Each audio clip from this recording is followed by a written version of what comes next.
A ruthless oil baron bet $2 million that no man could last a single minute with the wild stallion known as Night Comet. Cowboys failed, champions broke. The crowd roared for blood.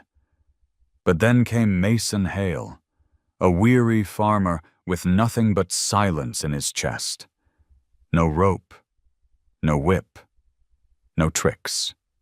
Just 60 seconds that would change a town, a horse, and a broken man forever. The Texas sun burned down hard on Midland, the kind of heat that made the air itself look like it was trembling. Dust clung to every shirt, every boot, every hat brim. In the center of it all, a brand-new wooden corral groaned under the weight of hundreds of townsfolk pressed against its rails. Vendors shouted about lemonade, fried dough sizzled, and the smell of grease mixed with horse sweat. But the noise of the crowd dulled when Barrett Langford, the oil baron who seemed to own half of West Texas, climbed the platform in his polished boots. He was the kind of man who never wore dust, only money. His white Stetson gleamed under the sun, his vest was tailored tight over his wide frame, and the cigar in his hand smoldered like a private fire. With the arrogance of someone used to buying silence and applause, he raised his hand. The microphone crackled. $2 million, he drawled, pausing long enough to let the words drop heavy into every chest. $2 million, cash, for the man or woman, brave enough, or foolish enough, to step into this ring and touch the beast. Gasps rippled through the stands. A few shouted encouragement, others laughed nervously. Barrett's grin widened. He pointed toward the far gate. The corral doors banged open. Night Comet thundered out like a storm given flesh. His coat was darker than midnight, so black it seemed to swallow light. Muscles rippled under his skin as he reared high, hooves flashing. His scream cut through the air, sharp as tearing metal. Dust shot skyward when his hooves struck the ground, and even the bravest cowboys flinched. Children clutched at their mothers, some too afraid to look. Men who had swaggered minutes earlier shifted back against the rails. Stories had been told about this horse, how he had broken men's ribs, shattered shoulders, dragged a roper half a mile through Nevada sagebrush before disappearing into the desert. They called him untouchable. Some whispered demon. Barrett puffed his cigar, smoke curling around his grin. "This," he bellowed, "is Night Comet, untamed, unbroken, worth more than the cattle on 100 ranches, and I tell you now," his voice sharpened, like a whip cracking across the corral, "not one of you will last a minute with him, but I'll pay for the privilege of trying." The crowd roared half in awe, half in dread. One by one, challengers stepped forward. A young rodeo hand, not more than 20, strutted in with his rope coiled high. For a heartbeat, hope flickered. Then Night Comet lunged. A hoof struck the dirt with the sound of thunder cracking close by. And the boy went down hard, breath knocked out, carried away before he even touched the horse. Another man tried, older, tougher, scarred from years of bronc riding. He moved carefully, circling, whispering low. For a moment it seemed he might last. Then the stallion spun with terrifying speed, kicking out. The man's arm bent wrong when he hit the ground. The crowd gasped and groaned, some turning away, others screaming louder. Barrett only laughed. "You see? Worth every dollar I've wagered." He held his cigar high, his smirk smug as a king watching gladiators fall. At the far edge of the arena, unnoticed by most, a teenage girl named Tam Brooks lifted her phone, filming shaky footage. Her voice, barely above a whisper, slipped into the recording. "He's not crazy. He's just listening. No one sees it." Few heard her. The crowd surged, restless for blood or miracle. Men bet money in quick exchanges, women shook their heads in pity, and children peeked between fingers at the dark giant pacing the arena like a caged storm. And somewhere, miles away in Fredericksburg, under peach trees heavy with summer fruit, a farmer named Mason Hale didn't yet know that fate was already drawing him toward this dust-filled corral, toward a wager louder than thunder and more dangerous than pride. Because sometimes, what changes everything doesn't come with applause. It comes with silence, like the silence just before a storm breaks. The morning sun in Fredericksburg, Texas, spilled gold over rows of peach trees. Dew clung to the leaves, and the heavy branches sagged with fruit ready for harvest. Mason Hale moved slowly through his orchard, his basket already half full, the soft fuzz of the peaches rough against his calloused hands. 53 years old, with a frame still wiry from work, but eyes shadowed by sleepless nights, Mason looked like a man held together more by habit than strength. He had lived alone for 6 years now, since the night a storm and the sharp clang of an ambulance door had taken his wife from him. He never spoke of it, but silence had grown around him like another crop he tended. As he bent to pick another peach, a faint jingle of metal drifted from the old storage shed, just a rusted hinge settling in the heat. Mason froze, his breath catching. The sound cut through him sharper than any blade, pulling him back to that night. Rain hammering the tin roof, sirens tearing through the dark, his hand clutching hers until the medics pried it away. He closed his eyes, inhaled once, twice, until the orchard came back to him. The sweetness of ripening fruit, the smell of earth warming under the sun, anchors pulling him from memory. Still, his hand trembled as he set the peach into the basket. On the dusty road beyond his orchard, Mason's battered pickup rattled past, the radio murmuring static before catching a broadcaster's excited voice. "Midland, Texas. Today the oil king Barrett Langford has upped the stakes. $2 million cash to anyone who can last inside the ring with the wild stallion called Night Comet. Crowds are gathering by the thousands." Mason paused, the words settling like unwelcome guests. He turned the volume down, shook his head. A fool's circus, he thought. A rich man's game. Yet, as he loaded his baskets into the bed of the truck, he couldn't silence the echo of that name. Night Comet. Something in the way it lingered, sharp as flint, unsettled him.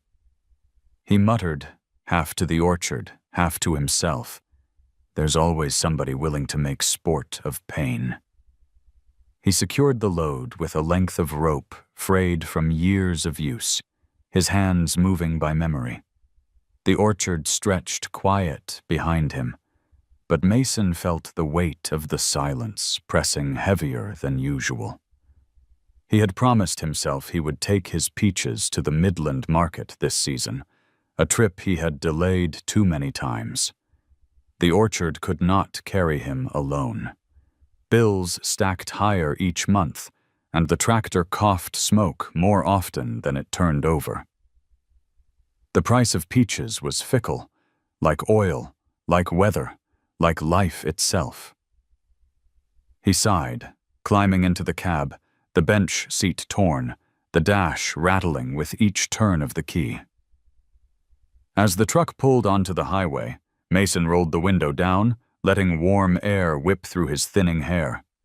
The hill country rolled past, dotted with limestone barns and roadside stands promising fresh honey and wine tastings. Yet none of it reached him. His mind snagged on that announcement, on the cheer in the broadcaster's voice, as though it were a county fair attraction instead of a contest with a creature bred for survival. He thought of his wife's last words, barely audible under the roar of rain. Stay with me. But he hadn't managed to hold on. And now, 6 years later, he still found himself gripping the steering wheel too tightly, as if he could anchor the past to the present. The orchard had been his refuge, a place where he could tend life quietly, without challenge, without noise. Yet something about that name, Night Comet, gnawed at him. Maybe it was because people cheered for danger, because they laughed at a creature's pain. Or maybe because deep inside, Mason knew what it meant to thrash against invisible walls, desperate for someone simply to stay, not to conquer. The truck crested a hill. Beyond the bend, the highway stretched toward Midland, where the dust of Langford's corral was already rising. Mason narrowed his eyes against the glare, whispering, though no one could hear. Fools chasing storms. He shook his head, shifted gears, and drove on, the orchard shrinking in the mirror. But the road has its own kind of gravity, pulling men toward places they never meant to go. And though Mason Hale did not yet know it, each mile of asphalt was carrying him closer to that ring, to the stallion with fire in his eyes, and to a wager that would test not his strength, but his silence, the Midland. Market was always a noisy place, a river of voices winding between stalls of melons, pecans, and jars of honey that glittered like amber under the sun. Mason Hale had parked his old truck at the far edge of the square, unloaded crates of peaches, and taken his usual spot beneath a faded canvas awning. The fruit, flushed pink and gold, drew steady attention from passers-by. He spoke little, nodding in thanks when customers handed him wrinkled bills, his words clipped, polite, but never lingering. For Mason, selling was just survival, nothing more. But that afternoon, the market's rhythm shifted. A ripple of excitement ran through the crowd, pulling eyes and feet toward the direction of Barrett Langford's arena, not 3 blocks away. A boy rushed past Mason's stall, shouting to his friends about the wild horse, about men thrown down in seconds. Another voice, a woman's, floated by, half fearful, half thrilled. They say not even rodeo champions can last against him. He's like a storm that won't be touched. Mason frowned, the words pricking at him. He had not come here for spectacle, yet the noise carried insistently, tugging at his attention. When the last basket of peaches was sold, Mason packed up slower than usual, his hands lingering on the wooden crates as though they could anchor him back to the orchard. But the sounds from the arena swelled, the hollow bang of gates, the surge of cheers, then a silence so sharp it pierced the market chatter. He found his feet moving without asking permission, carrying him down the dusty street until the corral came into view. The arena loomed like a wound carved into the town square. Wooden bleachers groaned under the weight of hundreds, their shadows long in the late sun. Mason found himself pressed near the back rail, the smell of dust and sweat thick in the air.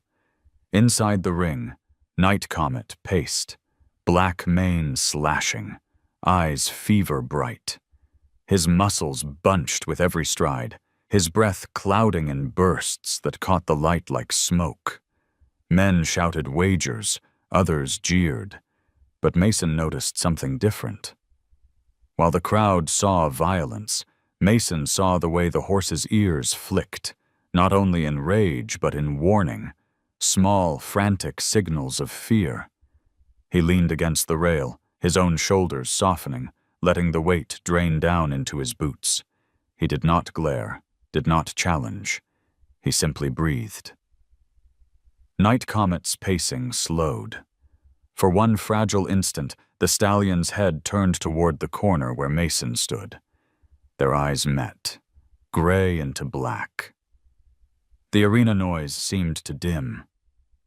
Mason's chest rose and fell in rhythm, steady, unhurried. The horse snorted, ears twitching as though straining toward a quieter frequency than the roar around them. Then, just as quickly, he tossed his head, slamming a hoof against the dirt, sending dust curling upward. The crowd shrieked at the show of power. They had not seen the pause, but Mason had. Near him, a teenage girl balanced on the rail, with a phone in her hand. Tam Brooks, though he did not yet know her name. She had been recording, her voice a whisper beneath the noise. He's listening. He's really listening. Mason turned slightly, surprised that anyone else had noticed. Their eyes met for a breath before she looked away, nervous, yet sure of what she'd seen.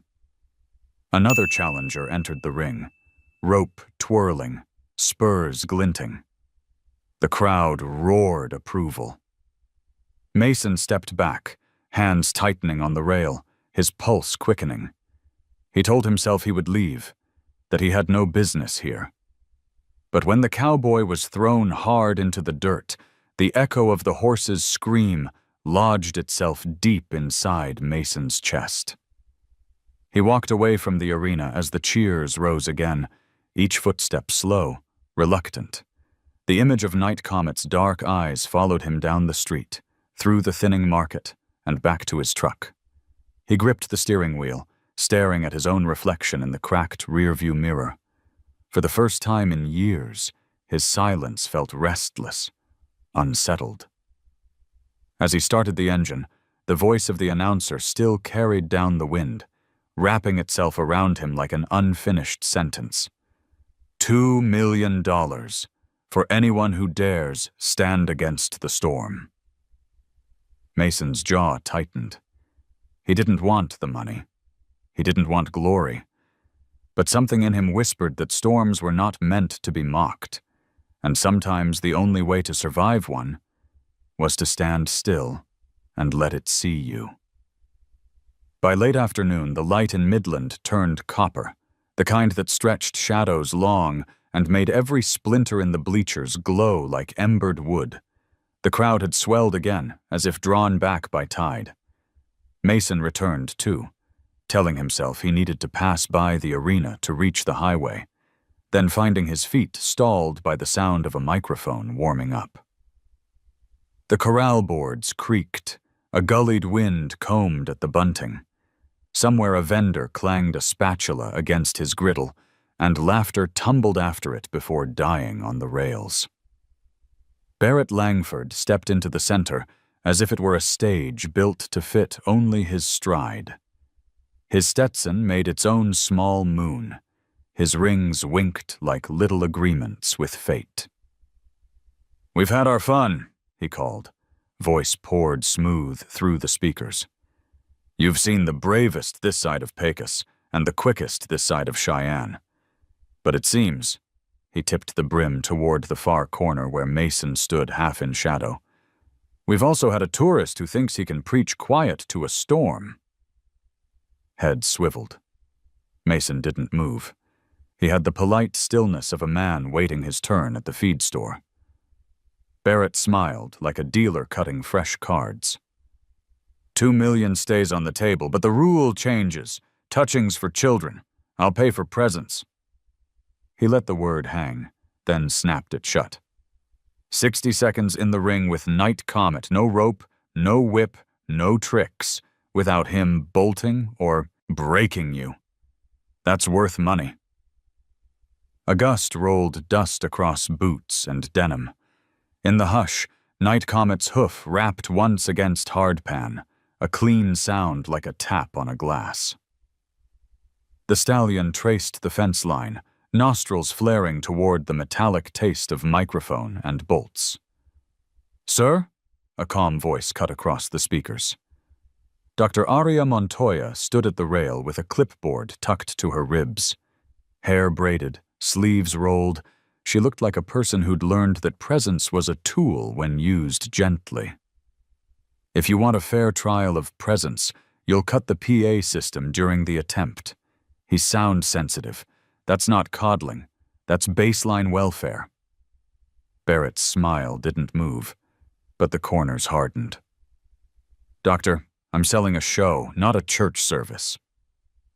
Sheriff Deke Collier stepped from the gate, thumbs hooked in his belt, the brim of his flat hat lowering shade across a weathered brow.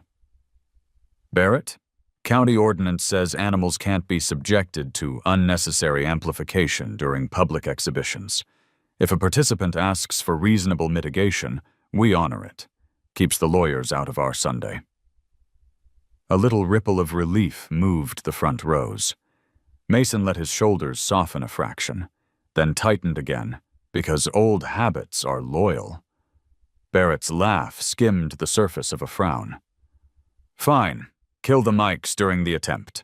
He pivoted toward Mason. You, farmer, you want in, or are we wasting daylight? Mason glanced once at Night Comet. The horse's ears were pricked, measuring every small inflection of the world. Mason could almost feel the map of fear and pain that lived under the hide.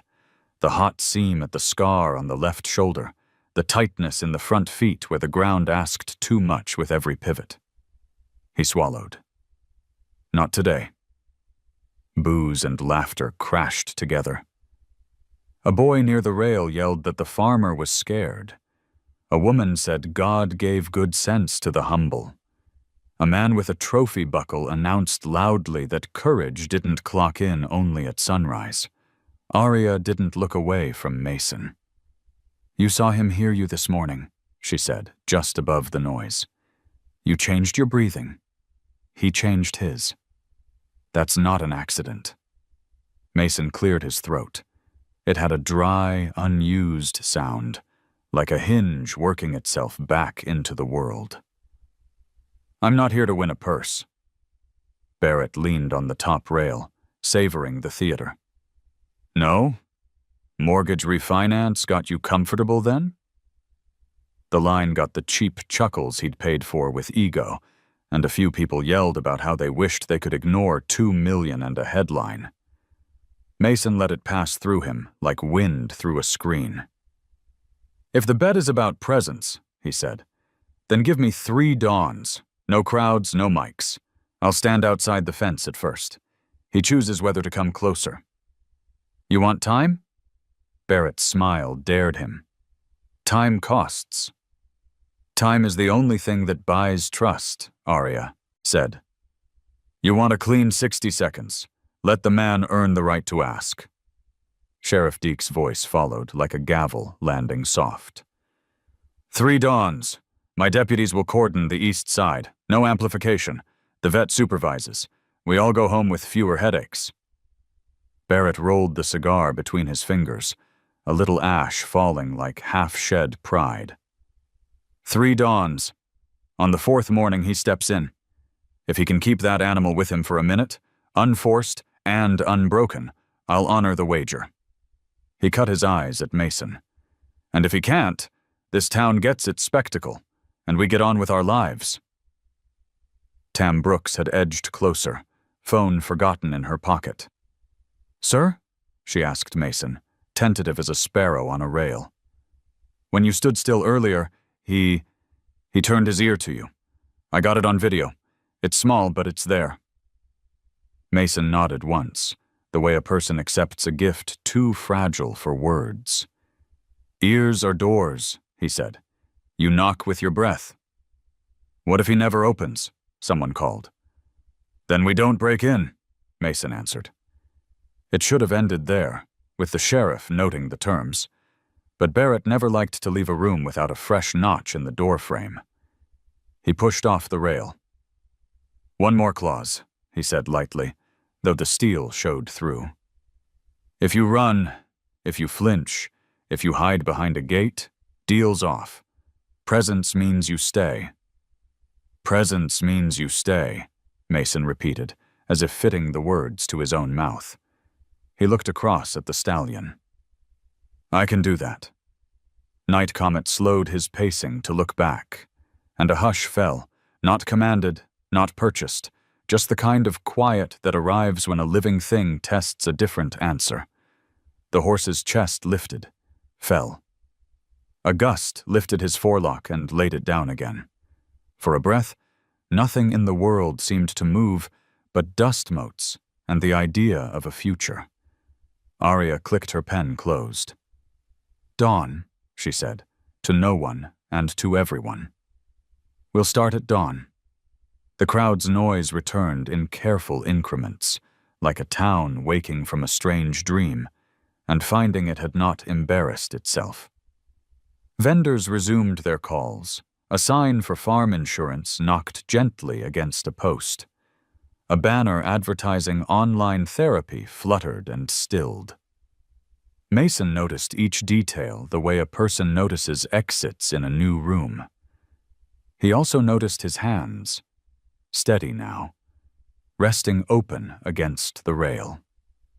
Sheriff Deke came alongside. Up close, the lines at the corners of his eyes looked like dry riverbeds. "You sure about mornings?" he asked, voice low. "Less spectacle, more work." "That's the point," Mason said. "Spectacle's loud. Work is quiet." He hesitated. "I'll need the far pen on the east side. No tin-type fences, no loose chain. Clean ground. And if there's a way to deaden whatever's clanking on that gate, I'd be obliged." "I'll send a man with rubber ties and sense," Deke replied. "You staying in town?" Mason thought of the thin envelope of bills in his glove box, the past due notices folded square under a magnet on his fridge, the way late-night commercials whispered about life insurance and veterans' benefits and debt consolidation to empty kitchens. "There's a cheap motel out on Highway 80, he said. "I'll manage." "Take this," Arya said, scribbling on a card. "Address of a boarding stable with quiet stalls. I can comp the first 2 nights. Consider it professional bias." He accepted the card and the generosity with the same nod. Tam hovered, bright and earnest. "I'll be there," she blurted. "Not in the way, just behind the camera. People should see when a person tries something different. Not for clicks, I swear." "Clicks pay bills," Mason said, the corner of his mouth tilting. "Just don't sell him for them." Tam flushed. "I won't." Night Comet tossed his head, as if punctuating the thought. Barrett, already turning away to court a cluster of men in shirts too starched for work, called over his shoulder, "3 dawns, farmer. Then you owe us a minute we won't forget." Mason stayed a while longer after the bleachers began to empty, after the last of the music died, and only the soft arithmetic of hooves and breath remained. He studied the stallion's stride, the set of the shoulder, the way the head carried its own weather. He matched his breathing to that rhythm until a small slackness settled in his chest, the kind that sometimes comes after holding something heavy for too long.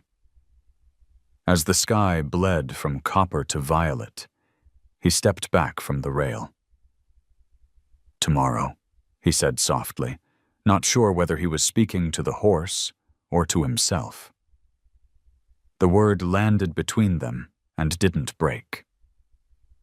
On his way out, he passed a flyer stapled crooked to a post, home insurance quotes in minutes, and almost laughed at the strange markets towns invented for fear.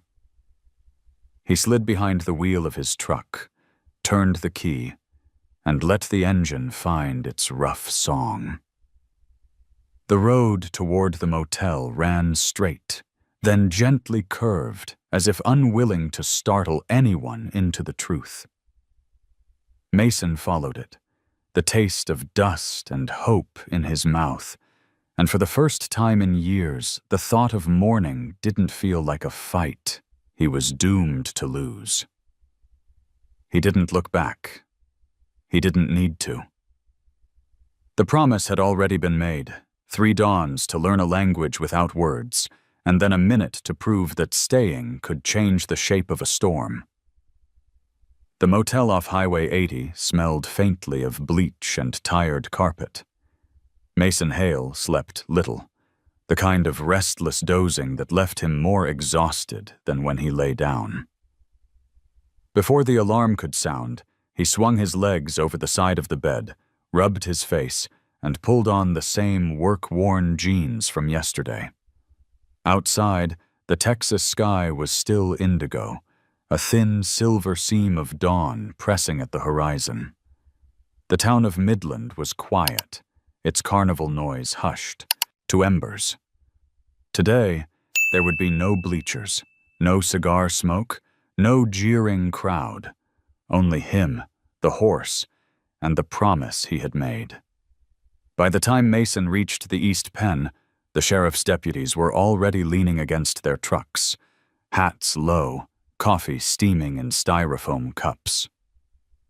Dr. Aria Montoya stood near the gate, her clipboard tucked under one arm, a thermos balanced in the other. She greeted Mason with a nod, her voice husky from the chill. "He's restless but not aggressive. This is the right hour." Cole, the farrier, crouched by the fence line, checking the boards where chains had been tied back with rubber strips to soften the noise. The place looked less like an arena now, and more like a quiet corner of pasture. Bare earth, shadowed fence posts, and a stillness thick enough to notice your own heartbeat. Mason set his boots into the dirt, each step deliberate. He did not carry rope or feed, only a steady breath. Night Comet stood in the far corner, a hulking silhouette against the bruised sky. Steam lifted from his nostrils in pale bursts, his ears cutting the air like blades.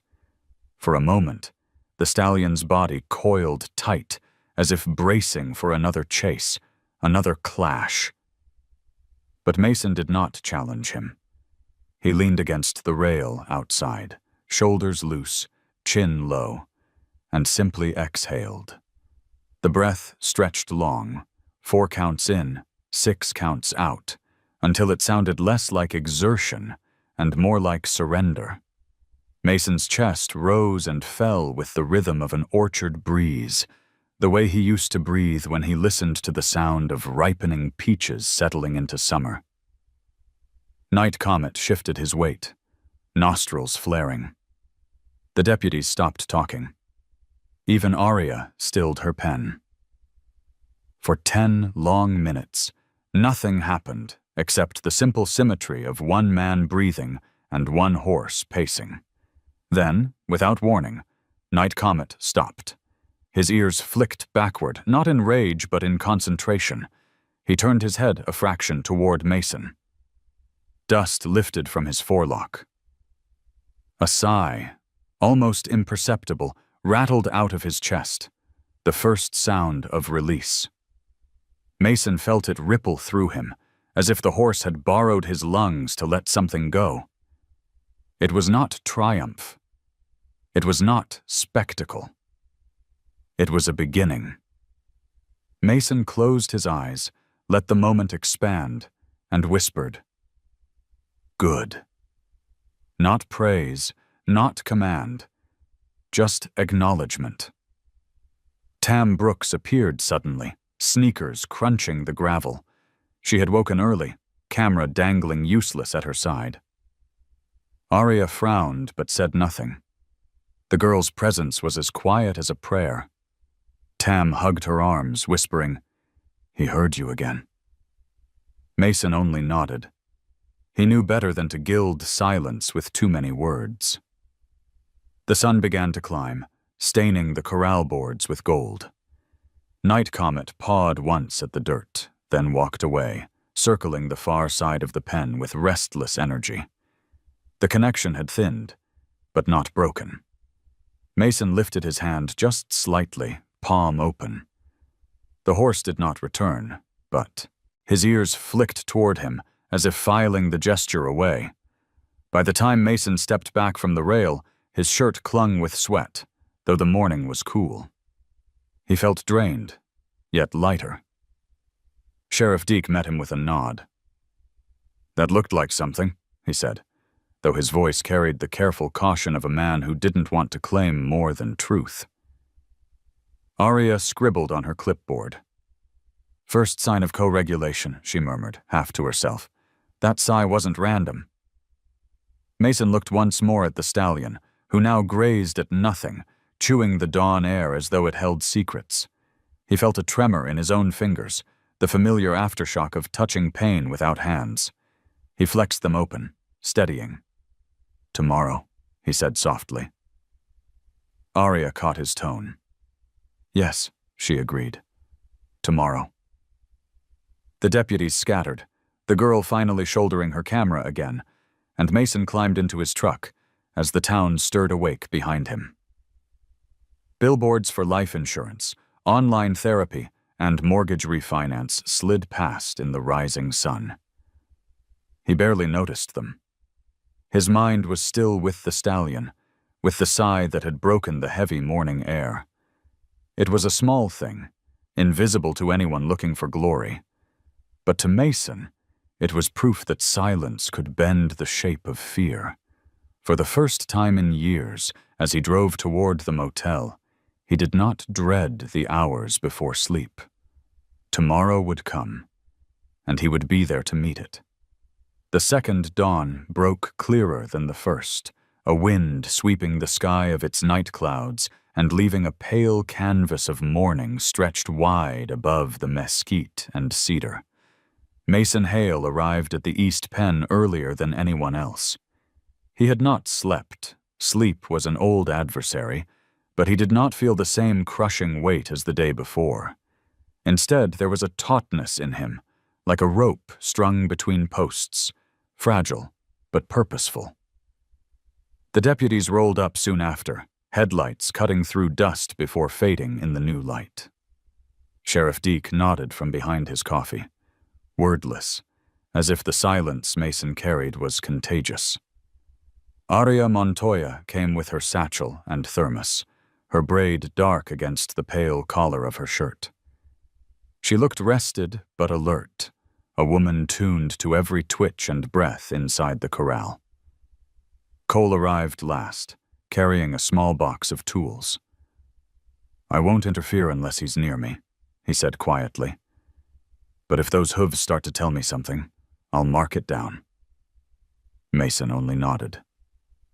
Night Comet was already awake, circling the pen in slow arcs.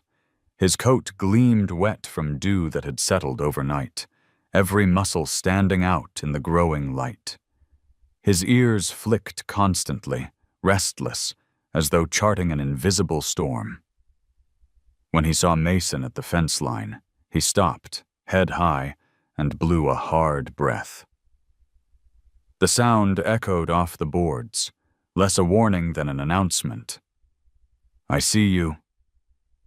Mason leaned against the rail, not pushing forward, not retreating. His breath again found that rhythm Arya had pointed out.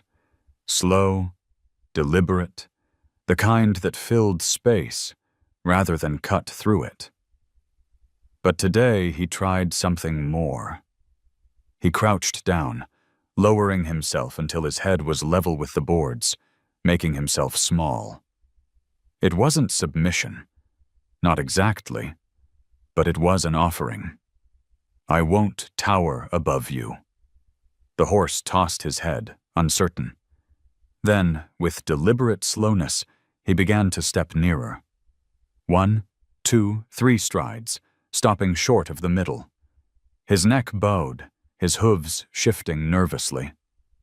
Mason stayed still, keeping his palms open on his knees. His body language was a question without words. Tam had returned, her phone forgotten in her hand again.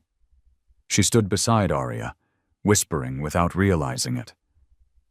"He's curious."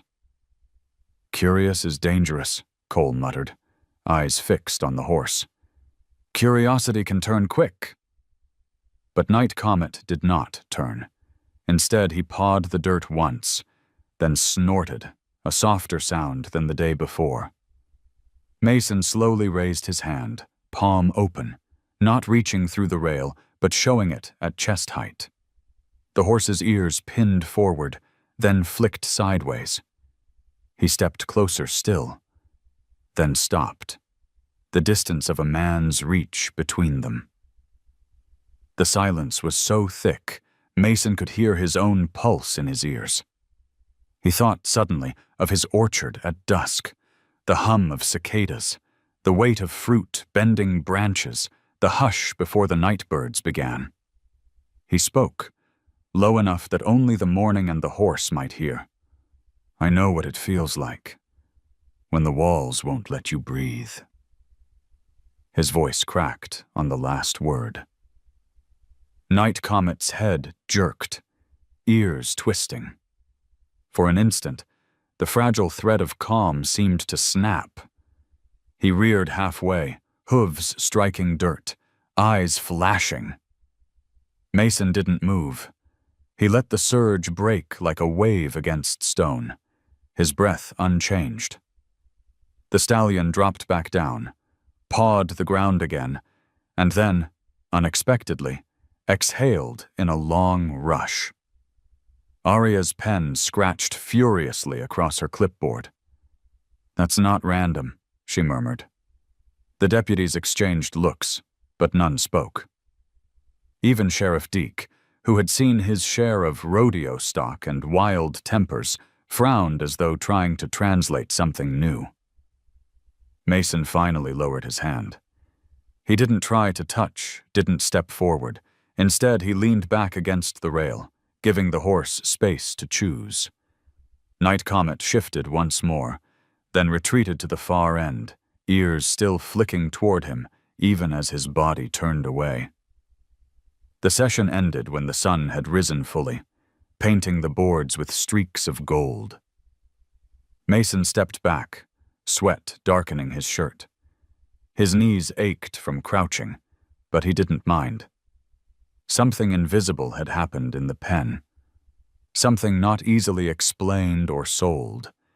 But it was there, as solid as the dust beneath his boots.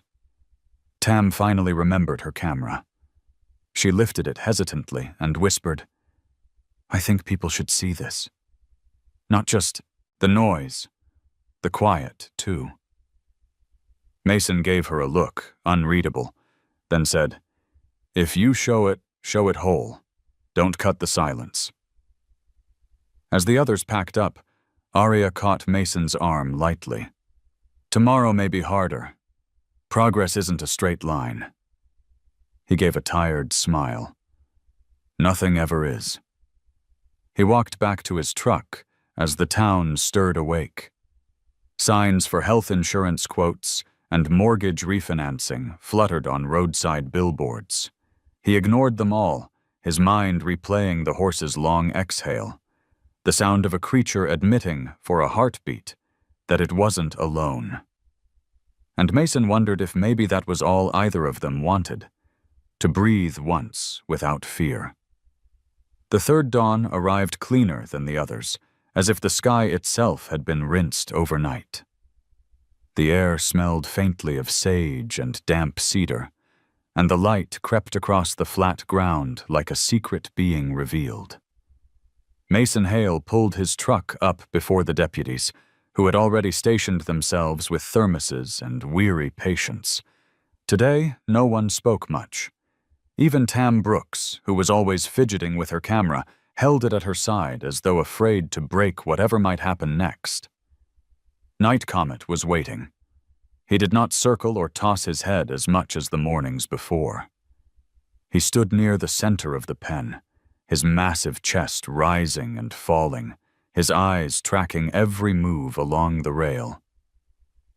Mason leaned into the fence, exhaling slow, letting his shoulders drop. The stallion's ears flicked, a quick snap, and then forward again. It was the kind of look you give a stranger whose voice you've almost decided you know. This time, Mason carried something with him. In his hand rested a peach, bruised from yesterday's market, its skin fragrant with ripeness. He crouched low, careful not to make the fruit an offering, but a presence. He placed it gently inside the fence line, just out of his reach, then sat back on his heels. Minutes passed. The deputies shifted in their boots. The sheriff crossed his arms. Arya scribbled in her notes. But Mason did nothing more than breathe. Night Comet's muscles bunched, then uncoiled, his nostrils testing the air.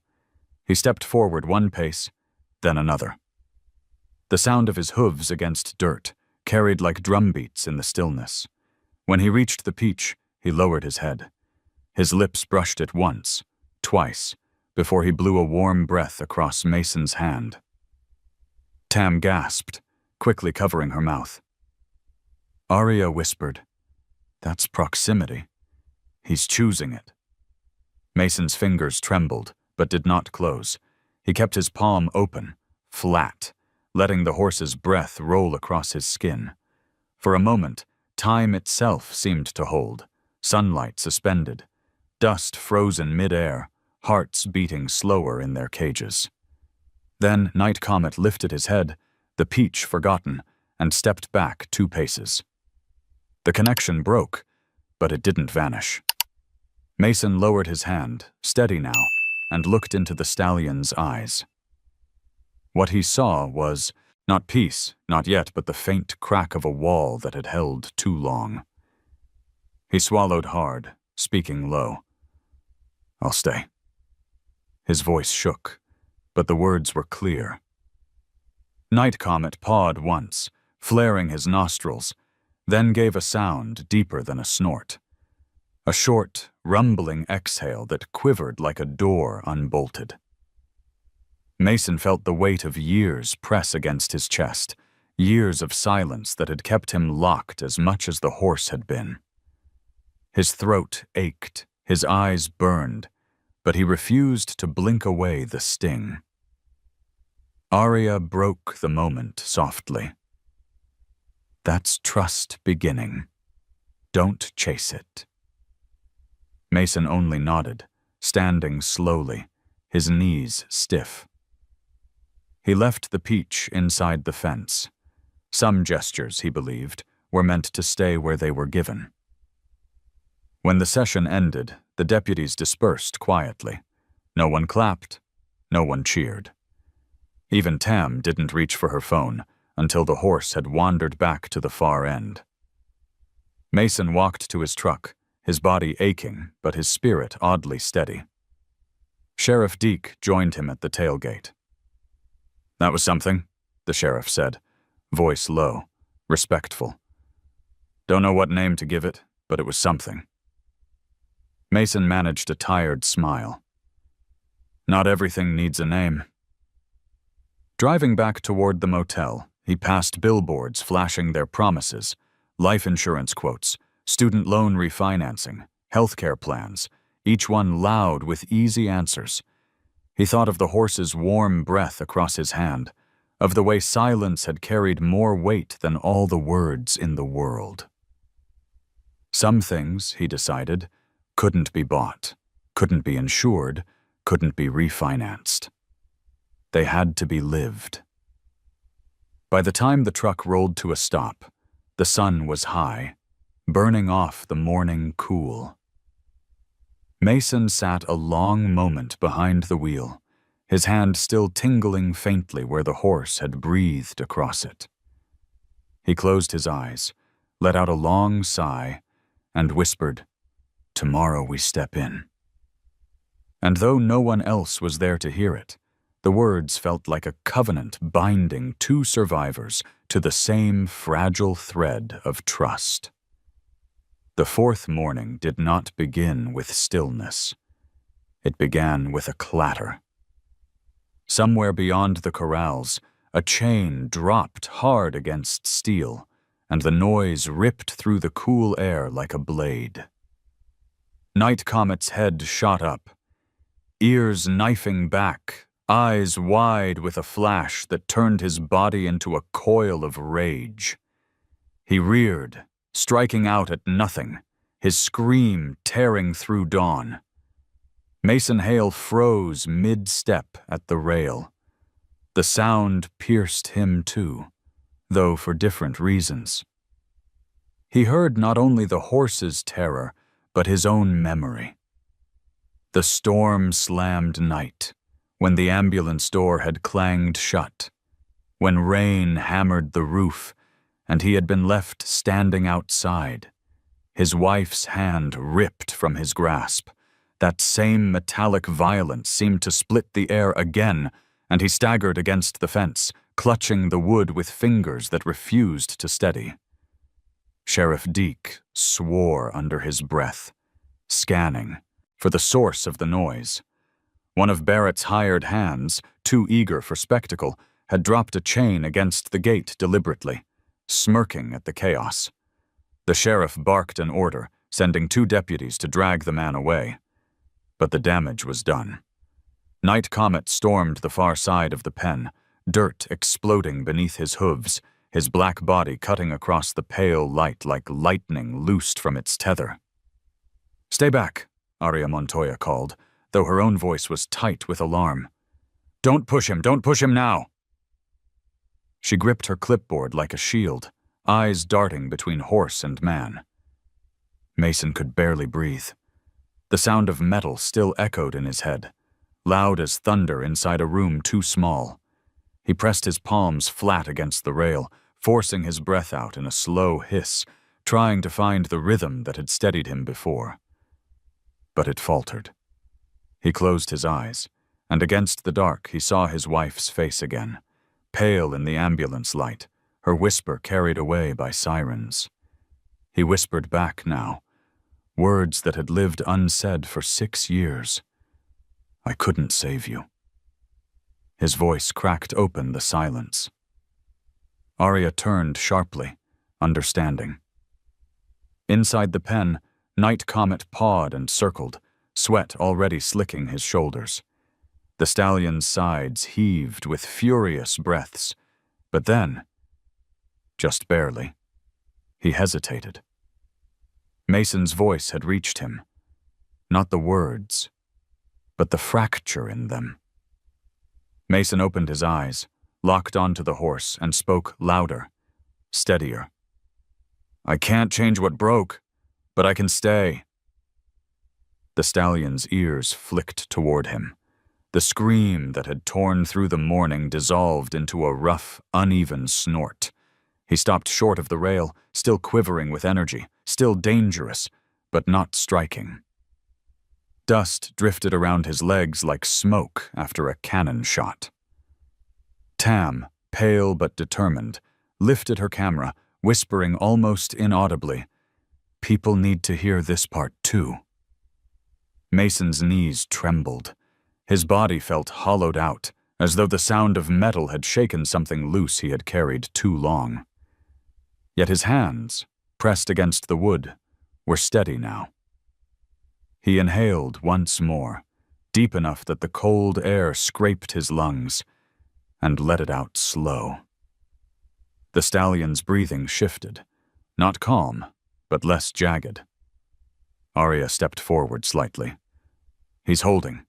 Don't move closer. Just be with him." Mason nodded, not trusting his voice.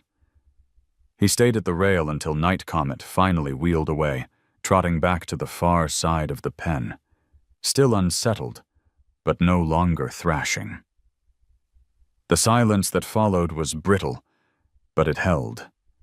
The sheriff's boots crunched close. "That chain stunt won't happen again," he said darkly.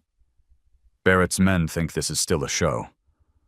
I'll remind them what the law says." Mason finally found his voice, low and rough. "It's not about the law. It's about trust. You can't hammer it into place. You wait until it decides to stay." As the sun climbed, the morning session ended. No triumph, no applause, just the bitter aftertaste of near disaster and the fragile thread of a bond not yet broken. Mason walked back to his truck slowly, each step heavy. Tam caught up to him, camera clutched against her chest. "That wasn't failure," she said, her voice fierce despite the tremor in it.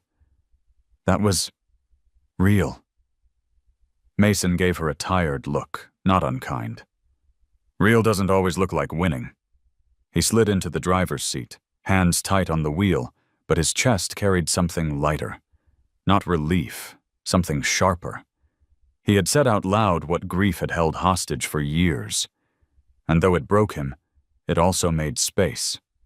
In the corral behind him, Night Comet blew a long breath, tossing his head toward the horizon as if echoing the same release. The sound of metal still lingered, but softer now, fading into the wider hush of morning. That evening the air grew heavy, a strange quiet pressing down on Midland, as if the sky were holding its breath. Mason Hale sat on the edge of his truck bed outside the motel, watching the horizon bruise darker with every passing minute. Locals called it a blue norther when the wind changed sharp and sudden, dragging dust and grit across the plains. Tonight, the warning signs were there. Sheets of copper-colored haze rising, the taste of grit already gathering on his tongue. Most people hurried inside, latching doors and windows. But Mason felt an old pull, the same instinct that had kept him sitting beside a hospital bed long after the machines had gone silent. When storms came, he stayed. He drove back to the East Pen, headlights cutting through walls of dust. By the time he arrived, the deputies had already packed up, their taillights shrinking toward town. Only Aria Montoya lingered, her truck angled toward the gate, a scarf wrapped around her mouth. She raised a hand when she saw him. "You shouldn't be here in this," she shouted over the wind. Mason climbed out, squinting against the grit. "Neither should you." Her eyes softened, though her body braced against the gale. "He'll be panicked." She nodded toward the pen. Through the storm's blur, Night Comet's dark figure lunged back and forth, hooves throwing up clouds of dirt that the wind carried instantly away. The stallion's scream tore across the pen, stripped raw by the storm, a sound that sank into the bones. Mason moved closer, gripping the rail to steady himself against the gusts. Dust stung his eyes, plastered his shirt to his chest. He inhaled, coughed, then forced his breath steady again. Aria reached for his sleeve. "You'll get trampled if he breaks toward you." "Then I'll be trampled slow," Mason said hoarsely. He placed both palms flat on the rail, grounding himself. His breath came out ragged at first, then steadied. 4 in, 6 out, the rhythm he had been teaching himself as much as the horse. Night Comet thrashed once, more, rearing high, and the storm lit behind him with a flash of lightning. For a heartbeat, he looked less like an animal and more like the storm's own body. Mason did not look away. He whispered. Not a command, not even a plea, just words worn thin by truth. "I'm not leaving." The wind carried the words raggedly, but somehow they seemed to cross the pen. The stallion's ears twitched back, then forward. He struck the ground hard, blowing out through flared nostrils. Mason didn't move. The storm howled around him, dust cutting his skin, but he stayed. Aria pulled her scarf down long enough to shout, "You can't stop him from fearing it!" "I'm not trying to stop it," Mason called back. His voice cracked with the grit, but his eyes stayed locked on the horse. "I'm just trying to share it." Night Comet's pacing slowed. His chest heaved, ribs flaring under the black sheen of his coat. Another burst of lightning etched his form against the fence, and in that stark light Mason saw something shift. The terror was still there, but it was no longer alone. The stallion had begun to mirror him, breath for breath, storm for storm. Minutes dragged like hours. Dust wrapped itself into every crease of Mason's skin. His knees shook, but he did not back away. At last, the stallion halted in the center of the pen, sides quivering, ears pricked toward him. The scream died in his throat, replaced by a rough, guttural snort that sounded almost like surrender. The storm did not pass quickly. It battered them both until dawn's edge glowed faintly on the horizon, until the wind began to unravel and the dust sank back to the ground it had borrowed. When the first pale light broke through, Night Comet stood in the middle of the pen, legs planted wide, head lowered. He looked exhausted, but he had not destroyed himself against the rails. He had stayed. Mason collapsed back against the fence, lungs burning, eyes streaming from grit and fatigue. His shirt clung with sweat and dust, but his hands, still braced on the rail, were steady. He turned his head toward Arya, who stood silent, her clipboard forgotten, eyes wide in disbelief. "He stayed," Mason rasped. She nodded, unable to answer. The weight of the night pressed too heavy for analysis. By the time Mason finally left, the streets of Midland were coated in a film of dust, every sign and billboard muted by the storm's memory. His truck rattled over the rutted road, headlights pale in the new light. He pulled over once, just outside town, stepping into the still air. His knees trembled, his chest still raw, but he looked back toward the corral. For the first time, he did not think of the storm as something that had broken him. He thought of it as something that had stayed beside him, and something he had chosen to stay inside of. Long enough that fear had turned into something else. The morning of the wager arrived with the kind of brilliance that made even Midland's dust look like gold. Sunlight washed the wooden bleachers, and the crowd returned in waves, louder than ever. Trucks lined the road, license plates from across Texas and farther, Oklahoma, New Mexico, even Colorado. News vans set up cameras, reporters speaking into microphones as though they had stumbled onto history. Barrett Langford stood on his platform again, hat gleaming white, cigar burning like a small defiance against daylight. His grin was rehearsed, but his eyes flickered too often, betraying the unease that 3 dawns of silence had stirred in him. Mason Hale stood near the gate, his boots planted in dust. He wore the same faded shirt and jeans, patched at the knee, nothing new, nothing polished. He had refused every offer of rope, whip, or helmet. All he carried was his breath, and the memory of a stallion's sigh. Arya Montoya adjusted her stethoscope around her neck, not because she expected to use it, but because her hands needed something to hold. Sheriff Deke stood by the rail, thumbs hooked on his belt, scanning the crowd for trouble. Tam Brooks scrambled into her usual spot, her camera steady now, her excitement tempered by reverence. When the gate opened, Night Comet entered like thunder with legs. His mane flung dust, his hooves struck like war drums, and the crowd gasped, the sound rippling across the arena. But Mason didn't flinch. He walked to the center, each step slow, deliberate, until the world seemed to narrow to a circle of dust between him and the horse. Barrett's voice crackled over the speakers, smug and theatrical. "Ladies and gentlemen, 60 seconds.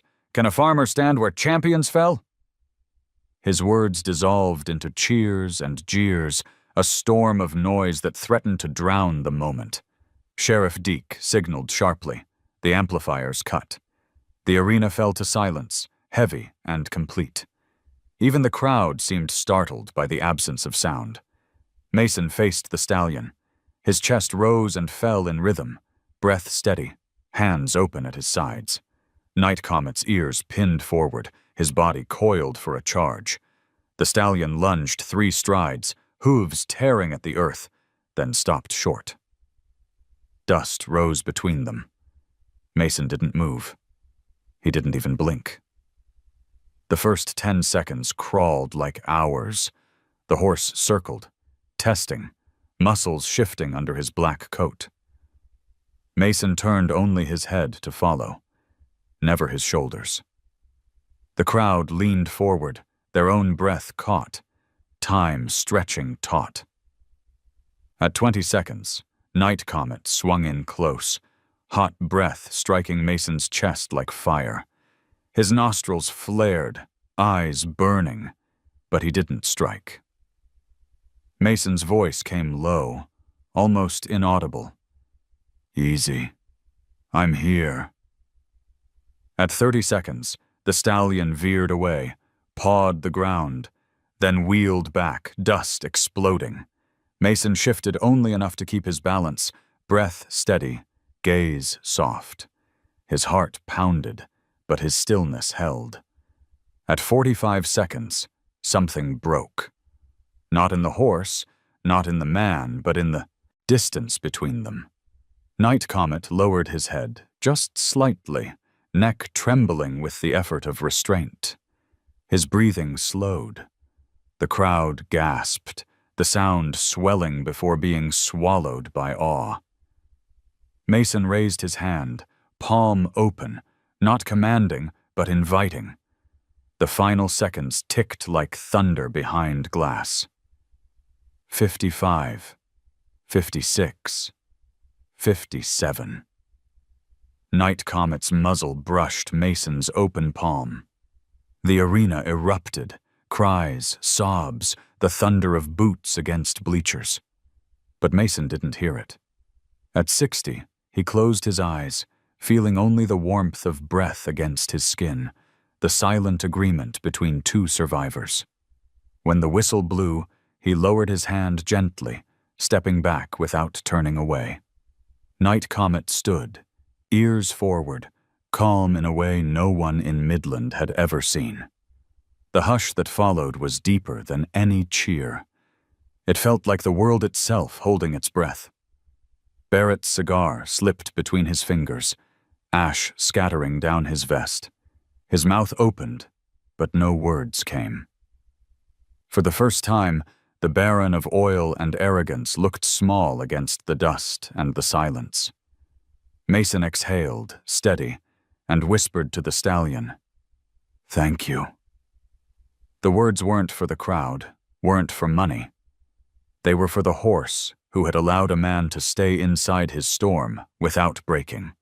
The roar of the crowd still hung heavy in the air, echoing off the boards like thunder, reluctant to fade. Mason Hale stood at the center of the ring, dust clinging to his shirt, his hand tingling faintly where Night Comet's muzzle had pressed. For him, the world had narrowed to that fragile warmth, the quiet exchange between man and horse. But outside that silence, greed and pride were already gathering their voices again. Barrett Langford slammed his palm on the rail, cigar ash spilling down his vest. His face flushed with anger, though his grin remained plastered on like a mask.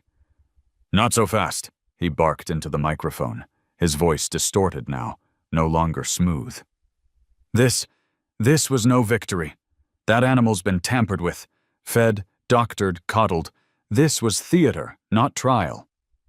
His words cracked against the hush like a whip, and the crowd muttered uneasily. Some jeered in agreement, others shook their heads. Sheriff Deke strode into the arena, boots grinding on the packed earth. His voice cut through without the need of a speaker. "Barrett, you set the terms. 60 seconds of presence. He did it, in front of all of us. That's the deal." Barrett sneered, tugging his cigar back between his teeth. "Presence? That's child's play. Anyone can stand still while a tired horse takes a nap. The wager was for strength, not parlor tricks. You want my money, farmer? Ride him. Show us you can master him." The crowd erupted, some cheering the challenge, others groaning in disbelief. Mason didn't move. He stood where he was, dust settling around him, hands at his sides. Finally, he spoke, voice even. "I didn't come for your money." The words rippled outward, soft, but undeniable. Aria Montoya stepped closer, her clipboard forgotten at her side. "You all saw it," she said firmly, her voice carrying to the far bleachers. "That stallion chose calm. He's not broken. He's not drugged. He chose. And that's more than mastery. It's respect." Barrett laughed, harsh and brittle. "Respect doesn't pay debts. Respect doesn't keep ranches alive. $2 million, Hale. Don't tell me you don't want it." Mason lifted his gaze at last, meeting Barrett's glare. His gray eyes were steady, worn, but unflinching. "What I want is not for sale. You can keep your money." Gasps rolled through the stands. A woman clutched her child closer, as though dignity itself was something fragile and rare enough to protect. Men muttered in disbelief. Some shouted angrily at Barrett, others at Mason. But Tam Brooks, perched on the rail with her phone streaming, whispered fiercely into her camera. "Did you hear that? He walked away from $2 million. He's not here for him. He's here for the horse." Sheriff Deke crossed his arms. "You heard him, Barrett. The man declined. You don't get to move the goalpost just because you lost the bet." Barrett's jaw worked furiously. He gestured to his assistants, and one of them dragged a leather case into view, snapping it open with practiced showmanship. Inside, neat bricks of cash gleamed under the sun. The sight drew a roar from the crowd, a storm of greed and awe. "This is real," Barrett declared. $2 million, waiting. All for you, farmer, if you've got the guts to earn it." Mason looked at the case only once, then turned his eyes back to Night Comet, who stood near the far rail, ears still trained toward him. The stallion was calm, though his muscles twitched with leftover energy. Mason took a step back, away from the money, away from the spectacle. "You don't understand," he said, his voice rough but strong. "I'm not trying to own him. I'm trying to let him be." For a heartbeat, the arena was silent. Then a murmur began, small but insistent, growing louder as it spread. "He won already. He proved it. The horse is different. He's not lying." The words swelled until even the jeers faltered. Arya lifted her chin. What happened here wasn't weakness. It was change. And change doesn't need your money to prove it. Barrett's smirk faltered. For the first time, he looked smaller, hunched against a current he could no longer control. He slammed the case shut and growled, "This isn't over." Mason walked toward the gate, each step steady. Sheriff Deke opened it for him without a word. As Mason passed, Tam called out, her voice cracking with emotion. "Mr. Hale, what will you do now?" Mason paused, dust swirling around him, and glanced back once at the stallion. "Take him somewhere he doesn't have to fight to breathe." The crowd erupted, not with jeers, this time, but with applause, raw and uneven, the sound of something shifting in their hearts. Barrett shouted again, his words drowned out. For once, his wealth couldn't buy the ending. Mason stepped through the gate, shoulders heavy but unbowed. The stallion stayed where he was, ears following him, as if already waiting for the next chapter they would write together, far from this arena of smoke and pride. The morning after the wager, the town of Midland still buzzed with stories, taverns echoing with arguments about whether a farmer's quiet counted more than a cowboy's rope. But Mason Hale did not linger to hear them. He stood at the corral before sunrise, watching as deputies swung the gate open one last time.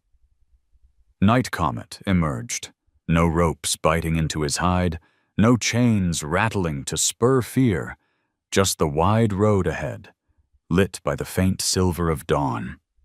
Cole Ramirez, the farrier, adjusted the old trailer Mason had borrowed from a neighbor. "He won't load easy," he muttered, though his hands worked with unusual care. Animals that have known chains remember them too well. Mason placed a palm against the cool metal side of the trailer, steadying his breath.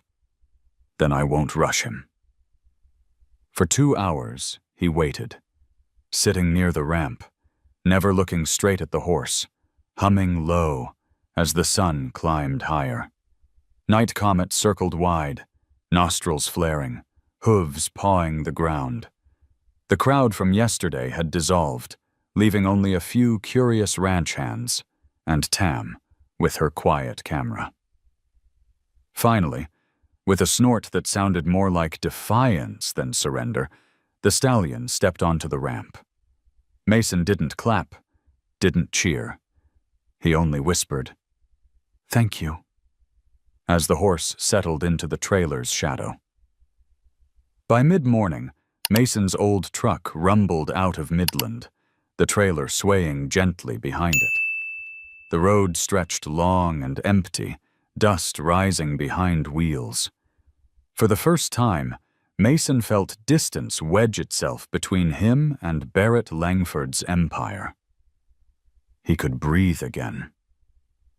Highway billboards shouted their promises: cheap auto insurance, mortgage refinancing, life coverage for less. But Mason barely saw them. His eyes flicked often to the side mirror, catching glimpses of the dark figure shifting inside the trailer.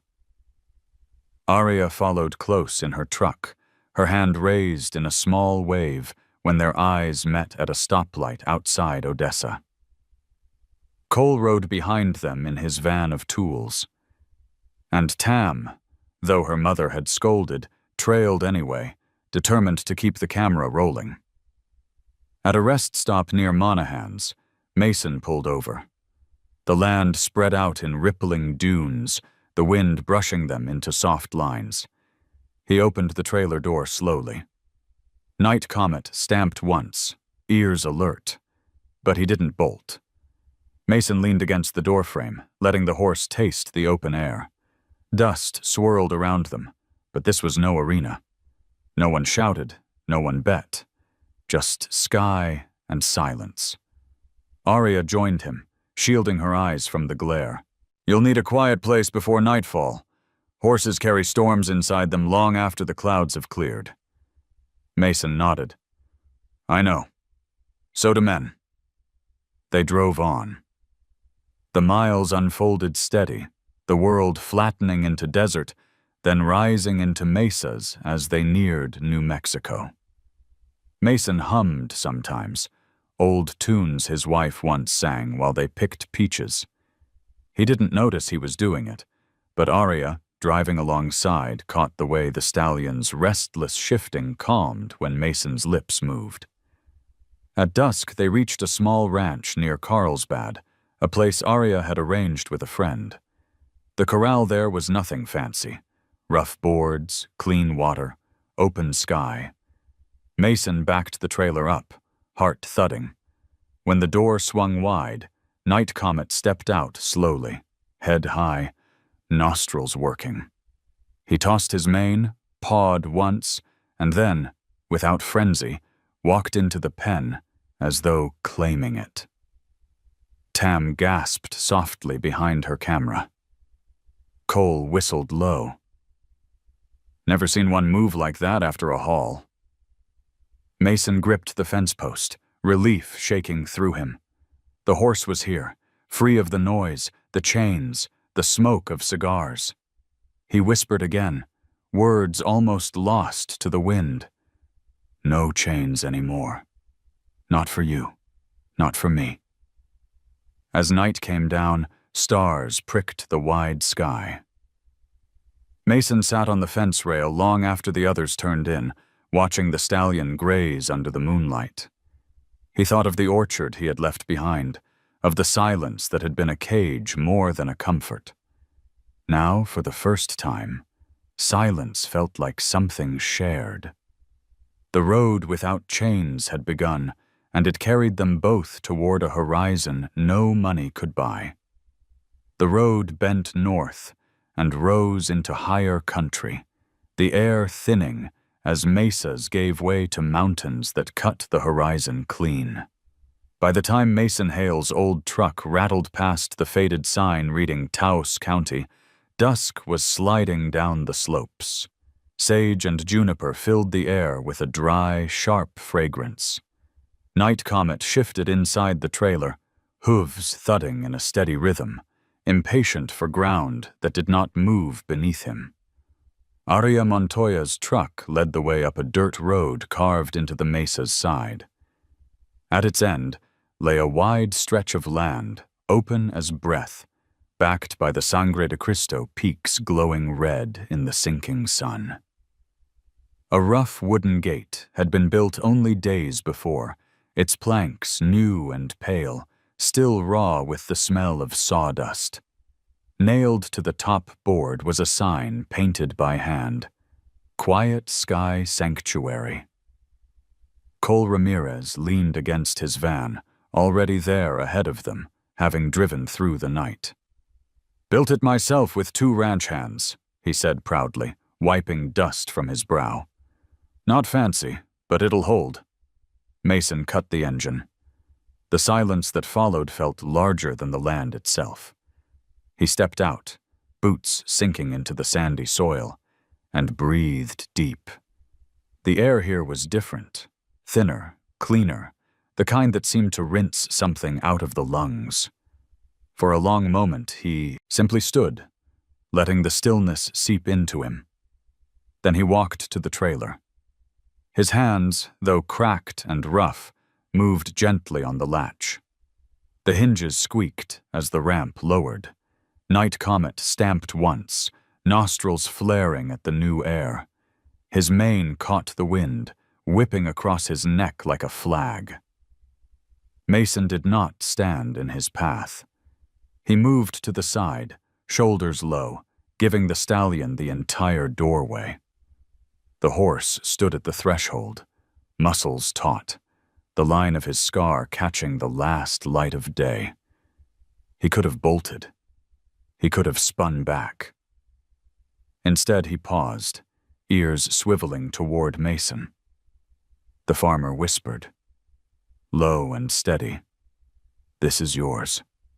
No more chains. No more noise. Just sky." Night Comet stepped down, hooves crunching the gravel. He took 3 strides into the open space, then stopped. The sanctuary stretched wide around him, unfamiliar yet untouched.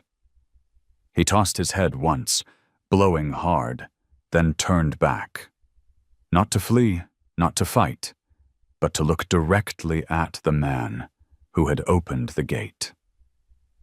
For a breath that seemed longer than any silence before, their eyes held. Mason lifted his hand, not reaching, not demanding, simply mirroring the gesture that had begun everything. Slowly, impossibly, the stallion lowered his head and brushed his muzzle against Mason's shoulder. Not a strike, not a test. A touch. Tam Brooks, standing by the gate with her camera, lowered it without hitting record. She knew some moments could not be bottled, only remembered. Her eyes shimmered as she whispered, "He chose you." Aria closed her notebook softly. "No," she said, her voice gentle, reverent. "He chose peace." The sun dipped fully, shadows spreading across the mesa. Mason stood still, the weight of the stallion's breath sinking into his shirt, his skin, his bones. Tears burned behind his eyes, but he did not look away. For the first time since the night of the storm that had taken his wife, he felt the world was not punishing him with silence. It was offering him a companion inside it. As darkness wrapped the sanctuary, Night Comet lifted his head and walked deeper into the field, exploring, his tail swishing calmly. Mason leaned against the gatepost, every muscle in his body aching from weeks of strain, but his spirit lighter than it had been in years. He looked up at the hand-painted sign swaying in the wind. Quiet Sky. It was not just the horse's home now. It was his, too. Autumn settled gently across Taos. The mesas brushed in copper light, mornings cool enough that breath rose in pale threads. At the Quiet Sky Sanctuary, Mason Hale worked slowly, repairing fence rails, carrying buckets, stacking hay in neat lines. Night Comet had grown calmer, roaming the wide field, his body loosening in ways Mason had never seen in Midland. The stallion still startled at sudden sounds, but no longer with the violence of fear, more with a quick snort and a lift of his head before settling again. Each day, Mason learned a new rhythm, and each day, the silence felt less like an enemy. One afternoon, Tam Brooks arrived with her mother, carrying a stack of handmade flyers. "We started something at school," she told Mason, cheeks flushed with the thrill of it. "A day where everyone just stays quiet for 5 minutes. No phones, no music, no talking, just breathing. We call it the Day of Silence." Her eyes shone as she added, "We want to do it here. With him." Mason blinked, caught off guard. The idea seemed fragile, childlike, and yet something in it resonated. He thought of the 60 seconds in the arena, of the sigh at first dawn, of the storm endured by simply staying. He nodded. "Then let's do it right." A week later, students and townsfolk gathered at the sanctuary. Some came curious, some skeptical, some simply for the excuse to be outside. Arya moved among them quietly, explaining boundaries, making sure the horse would not be crowded. Sheriff Deke showed up in his uniform, standing off to the side, his presence a kind of steady anchor. Even Cole came, though he muttered about kids and their fads as he leaned against the gate. When everyone was in place, Mason raised his hand. 5 minutes, he said simply. No talking, no noise, just breathing. The gate swung open, and Night Comet stepped into the corral. For a moment, tension rippled through the crowd. Would he charge? Would he spook? But the stallion only walked slowly to the center, his coat shining under the late sun. Mason leaned against the rail, closing his eyes, letting his breath set the pace. Around him, the crowd fell into stillness. The usual hum of conversation dissolved until only the sound of wind in the sage remained. The first minute was awkward. Children shifted. Adults stifled coughs. But as the minutes passed, the silence deepened. People began to notice the weight of their own breathing, the sound of hooves against earth, the way dust curled in soft spirals when Night Comet exhaled. At the third minute, something shifted. The stallion lowered his head, relaxed through his shoulders, and gave a long, rolling sigh. The sound carried across the corral like a benediction. A few people gasped softly, but then remembered themselves, holding still. Tam filmed quietly, tears streaking her cheeks, whispering only after the timer clicked over to 5. He did it again. He trusted. When Mason opened his eyes, he saw faces transformed. Hardened ranchers looked younger, lines of grief softened. Children who usually fidgeted stood still, wide-eyed. Even Sheriff Deke had tilted his hat back, his jaw unclenched. For those 5 minutes, the sanctuary had held them all inside the same quiet that had once felt unbearable to Mason. The silence ended not with cheers, but with an exhale. Dozens of people releasing their breath together, as if some invisible weight had been carried out of them. Mason climbed down from the rail, dust on his boots, voice low. That's all it takes. Staying. Breathing. letting the silence do what words can't. Night Comet ambled back toward the far fence, tail swishing, head low. He was no spectacle now, no beast of wager or fury. He was simply himself, alive, present, calm. And in that moment, everyone watching seemed to understand that the miracle wasn't taming him. It was learning to share the silence he carried. As the crowd dispersed, Tam pressed her phone into Mason's hand. On the screen, the video showed Night Comet's sigh, sunlight glowing on his mane. "We'll share it," she said, "but not for clicks, for hope." Mason smiled faintly, handing it back. "Hope's worth more than money." The wind rose again, rustling the sage, carrying with it the sound of breaths released, breaths held, and breaths shared. The day of silence had ended, but its echo lingered in the air like a promise. Winter crept down the Sangre de Cristo peaks, dusting the higher ridges with white, but the mesa around Quiet Sky Sanctuary held its dry calm. The air carried a sharper bite, the kind that made breath visible with every exhale. Mason Hale rose before sunrise, as always, though now his mornings were less about labor and more about keeping rhythm, feeding, watching, and learning the ways of the stallion who had come to anchor his silence. Night Comet had changed. He no longer startled at every shift of shadow. He still disliked the clang of loose tools or the squeak of a gate hinge, but his reaction was no longer terror.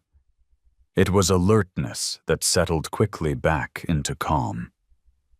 Some evenings, as Mason leaned against the fence, the horse would wander close enough to rest his muzzle against the rail, exhaling warm clouds into the cold air. Mason never reached across, never forced touch. Trust was not a prize to seize, but a gift to receive. The town of Taos began to visit more often. Families came on weekends, curious not about a spectacle, but about the stillness. Children learned to stand quietly, waiting for the stallion's ear to flick in their direction. Adults who carried their own invisible storms found something in the hush that reminded them they weren't alone. The day of silence had become a tradition, repeated once a month, each time deeper than before. It wasn't a show. It was a practice, a way of remembering that hearts could heal in quiet. On one such evening, as the sky dimmed purple and stars stitched themselves into place, Mason stood in the corral. He pressed a hand against his chest, feeling the steady drum of his heart. Once, that beat had sounded like iron striking, harsh and unrelenting. Tonight, it was different, softer, slower, no longer echoing like metal in a cage. He whispered, almost in prayer, "Not iron anymore." Night Comet lifted his head from grazing and walked toward him, slow, deliberate. Mason did not move, did not breathe heavy, only waited. The stallion stopped beside him, shoulder brushing his arm, their breath rising together into the cold air. Mason closed his eyes. For the first time, he felt not just trust, but belonging. Tam was there too, camera lowered, her voice hushed. "You don't look like a man alone anymore," she said. Mason smiled faintly, his face creased by years but softened by something new. "That's because I'm not." As the night deepened, Arya and Cole joined them at the fence, silent witnesses to a moment that words would only diminish. Sheriff Deke, arriving late from town, leaned on the gate, tipping his hat. No one spoke. No one needed to. The sanctuary lay quiet, the only sounds the soft shuffle of hooves and the sigh of wind through sage. In that stillness, the man who had once been shattered by the sound of metal and the horse who had once been called untouchable both found the same truth. Survival was not enough. To live was to trust again, even when trust had been broken. Mason pressed his hand against Night Comet's neck, finally, gently, with no resistance. The stallion didn't flinch. His warmth radiated through the man's palm, steady and grounding. Mason whispered, "Thank you," words he had spoken many times before, but this time they carried the weight of completion. Above them, stars burned steady. The gate creaked softly in the wind, but neither man nor horse reacted as if it were a threat.